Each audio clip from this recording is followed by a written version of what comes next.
What's up, guys? This is Mayank. Thank you for your overwhelming response on my previous investment video, the link for the which is on my left. Today, I'm back with another investment opportunity that will get you hefty returns on a very small investment.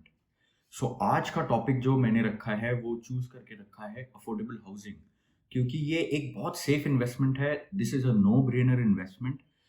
You must buy. There is no questions about that. If you are on this video, I'm pretty sure you're looking to invest somewhere, right, in real estate, and there is nobody who can suggest you a better and a more lucrative investment than this one. So a little bit of history about affordable housing. This was initially notified in 2013 and has been recently updated in 2021. Now we will come on to the advantages of affordable housing. You get a decent 2 or 3 BHK size, the size you prefer. You also get 1 BHK, but I don't think 1 BHK is a very likable option in our Delhi NCR area.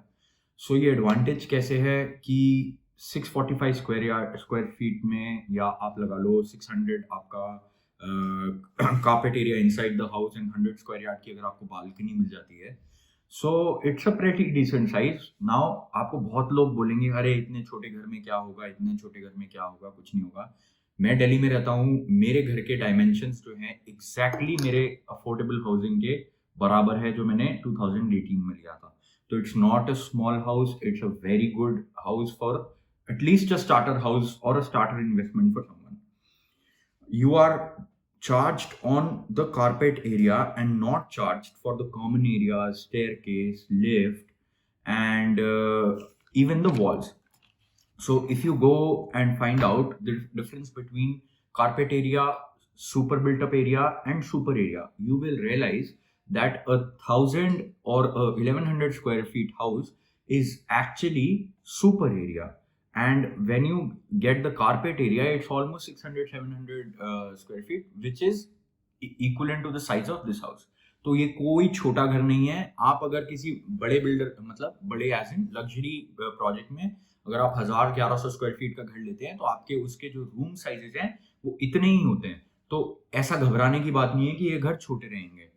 और इस price पे अभी तक जो next advantage है वो ये है कि इस प्राइस पे अभी तक लोगों को जो ऑप्शंस मिलते थे, स्पेशली दिल्ली और एनसीआर की अगर मैं बात करूं, तो वो अनप्लान्ड सोसाइटीज में मिलते थे जहाँ वाटर की प्रॉब्लम थी, सीवेज की प्रॉब्लम थी, रोड की प्रॉब्लम थी. यहाँ आप एक हाई राइज नीश सोसाइटी में रहते हो. ऑब्वियसली उसके चैलेंजेस हैं कि एक फ्लोर पे 8 फ्लैट हैं. That's okay. आपको एक प्लान्ड सोसाइटी में रहने का मौका मिलता है, या एक प्लान्ड सोसाइटी में एटलीस्ट इन्वेस्ट करने का मौका मिलता है. द नेक्स्ट एडवांटेज इज कि आपको इसमें बहुत इजीली बहुत सारे बैंक्स 90% तक लोन कर देते हैं, 90% ही कर देते हैं. तो आपको अपनी जेब से बहुत कम पैसे लगाने पड़ते हैं. जनरली ये जो फ्लैट्स हैं ये 26 lakhs to 28 lakhs के बीच में रेंज करते हैं. So as my title says, you have to only give a down payment of 10%, which is 2.5 lakhs, 2.6 lakhs. तो इतने डाउन पेमेंट करने के बाद आप अपना इंटरेस्ट देते रहिए, जो भी बैंक का आपका पर मंथ का इंटरेस्ट बनता है, और ये भी जो आपके जो रेस्ट ऑफ द अमाउंट भी बैंक से जाएगा ये आपका विद इन 3 years जाएगा. तो ऐसा नहीं है कि कल से ही आपका पूरा आपको पैसे दे देना है. 12.5% की ईएमआई पर क्वार्टर इसका जाता, पर 6 months अभी तक इसका जाता था. अब ये कंस्ट्रक्शन लिंक इसमें प्लान बन गया है, तो 12.5% की ईएमआई आपको हर एज पर कंस्ट्रक्शन स्टेटस देने होंगे. तो आप 8-10 हजार रुपए इंटरेस्ट देते जाइए थर्ड और फोर्थ ईयर में, और 15 से 18 हजार रुपए किसी भी प्लान जगह पे यार आराम से रेंट आ जाता है. तो it basically puts money back in your pocket. तो this is very very very good investment from my perspective.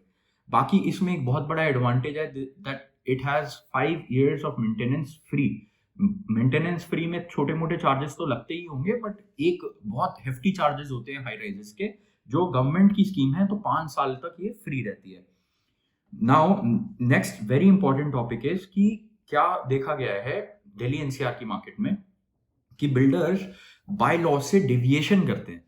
तो इसमें डेविएशन के चांसेस कम है. ऑब्वियसली जिसने फ्रॉड करना है वो करेगा, बट इसमें डेविएशन के चांसेस इसलिए कम है that because everything is being regulated by the government. तो अगर कोई भी डेविएशन होता है तो स्टेप बाय स्टेप गवर्नमेंट हर बार इसको चेक करती है बिफोर द नेक्स्ट स्टेप। तो इसलिए इसमें डेविएशन के चांसेस थोड़े से कम रहते हैं। एंड ये लॉन्च टीसीपी की साइट पे होता है, उसका लिंक मैं आपको डिस्क्रिप्शन में दे दूंगा। ये लॉन्च टीसीपी की साइट पे होता है, इस वजह से विदाउट पेपर वर्क, बिना पेपर वर्क के कोई भी काम नहीं हो पाएगा। ये बिल्डिंग शुरू ही नहीं हो पाएगी जब तक इसका पेपर वर्क कंप्लीट नहीं हो जाता। मैं आपको अफोर्डेबल हाउसिंग की 2013 की नोटिफिकेशन, 21 की नोटिफिकेशन और टीसीपी साइट का लिंक मैं आपको डिस्क्रिप्शन बॉक्स में डाल रहा हूं, आप प्लीज उसको चेकआउट कीजिए। प्लीज अपनी रिसर्च जरूर कीजिए, रिसर्च के बिना तो 5 रुपए की भी चीज नहीं लेनी चाहिए। आप तो ये बहुत बड़ी एक फ्लैट जैसी इन्वेस्टमेंट करने जा रहे हैं। टीसीपी की साइट पे रेगुलरली अपडेट होता है कि कौन सा फ्लैट कब आ रहा है। So I would really recommend visit there again and again. whatever is the new listing, reach that place, look at the scenario। ऐसा नहीं करना कि 25 लाख रुपए की चीज है तो भाई हम कुछ सोचेंगे नहीं, नहीं, हमें पूरी रिसर्च करनी है। एक मैं आपको इसका एक इंपॉर्टेंट क्राइटेरिया बता देता हूँ कि अगर आपके या आपके स्पाउस के नाम पे ऑलरेडी हरियाणा, दिल्ली, चंडीगढ़ में घर है तो आप प्रेफरेंस 4 में आ जाएंगे, और प्रेफरेंस 4 के चांसेस आजकल निकलने के बहुत कम है। सो बेसिकली अगर आपकी ये पहली इन्वेस्टमेंट है तो it's a very good idea. आप 2 करोड़ का भी घर ले लीजिए, कोई दिक्कत नहीं है, बट इसको पहले एज एन इन्वेस्टमेंट ले लीजिए, क्योंकि प्रेफरेंस 3 से 4 होने के बाद आपको ये नहीं मिलेगा अनलेस आप मैनेजमेंट कोटा में लेते हैं। और ये हर परिवार एक घर के मोटो पे चलता है, तो अगर आपने एक अफोर्डेबल ले लिया तो आप सेकंड अफोर्डेबल नहीं ले सकते। नहीं तो मैं कुछ और लेता ही नहीं, मैं 10 अफोर्डेबल लेके बैठ जाता। जैसा कि मैंने बताया कि टीसीपी की साइट पे अगेन एंड अगेन अपडेट होता रहता है कि कौन सा आ रहा है, उसके बाद इसका ड्रॉ होता है।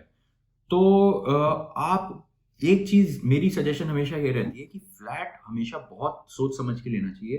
तो मैं पर्सनली जो सजेस्ट करता हूँ वो सजेस्ट करता हूँ कि आप सिर्फ गुड़गांव में लीजिए अगर आपको इन्वेस्टमेंट पर्सपेक्टिव से लेना है, क्योंकि गुड़गांव में अच्छे सेक्टर में आप कभी लॉस नहीं खाएंगे।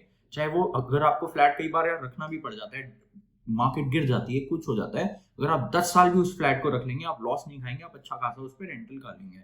बट अगर आपको रहना है तो आप कहीं भी ले सकते हैं, फिर फरीदाबाद, सोहना, बहुत हर जगह पे पूरे हरियाणा में, और मेरे को पता नहीं पूरे इंडिया का तो, बट हरियाणा में तो पूरे ये आ ही रहा है, कंटिन्यूसली आ रहा है।